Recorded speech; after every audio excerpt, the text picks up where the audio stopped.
ৰাজ্যৰ প্ৰধান বিৰোধী দল কংগ্ৰেছ দলে বাৰে বাৰে মোৰ বিদেশ যাত্ৰাক লৈ প্ৰশ্ন তুলিছে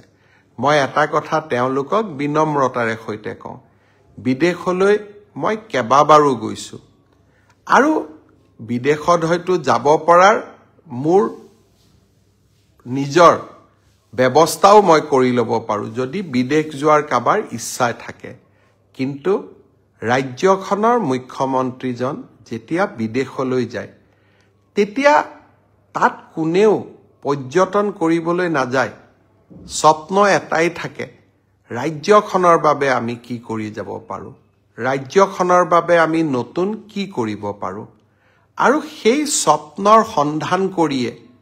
যোৱা ৩.৫ বছৰ মই কাম কৰি আছো আৰু তেনেকৈ কাম কৰি যাম কংগ্ৰেছ দলৰ মুখ্যমন্ত্ৰী সকলো বিদেশত গৈছিলে কাৰ লগত কথা পাতিছিলে কেনেকৈ কথা পাতিছিলে তাক আমি কেতিয়াও প্ৰশ্ন কৰা নাই কিন্তু যোৱা ৭টা দিন মই কি ধৰণে ৰাজ্যখনৰ কথা নতুন অসমৰ কথা দেশ বিদেশৰ উদ্যোগপতিসকলক ক'ব চেষ্টা কৰিছো তাক আপোনালোকে সকলোৱে ছ'চিয়েল মিডিয়াৰ জৰিয়তে প্ৰত্যক্ষ কৰিছে আৰু সেই কাৰণে মই সদায় ভাবো যে আলোচনা যিয়েই নহওক কিয় মোৰ কামে প্ৰমাণ কৰি গৈ আছে আৰু প্ৰমাণ কৰি গৈ থাকিব যে অসমক এক নতুন দিগন্তলৈ লৈ যোৱাৰ যি প্ৰতিশ্ৰুতি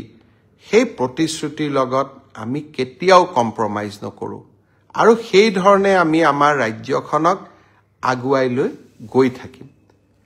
কংগ্ৰেছ দলৰ এগৰাকী নেত্ৰীয়ে প্ৰশ্ন কৰিছে যে মুখ্যমন্ত্ৰীৰ লগত তুলিৰাম ৰংহাং কিয় গৈছিলে তুলিৰাম ৰংহাং কাৰ্বি আলং স্বায়ত্তশাসিত পৰিষদৰ মুখ্য কাৰ্যবাহী সদস্য অসমত যদি সৌৰ শক্তিৰ আমি উৎপাদন কৰিব বিচাৰো আটাইতকৈ যদি ভূমি কৰবাত আটাইতকৈ বেছিকৈ আছে সেয়া কাৰ্বি আলঙত আছে অসমৰ জলশক্তিৰ ওপৰত যিমান বিদ্যুৎ উৎপাদন হৈছে কপিলি কাৰ্বি লাংপি এই গোটেই কেইটা কাৰ্বি আলঙতে আছে জনজাতীয় লোক এজনে অসমৰ আন এজন মন্ত্ৰী বিধায়কক মই লগত লৈ নগৈ যদি জনজাতীয় নেতা এজনক মোৰ প্ৰতিনিধি মণ্ডলত মই লৈ গৈছো সেয়া আমাৰ বাবে কৰবাত নহয় কৰবাত আমাৰ বাবে আনন্দৰ বাতৰি হ'ব পাৰে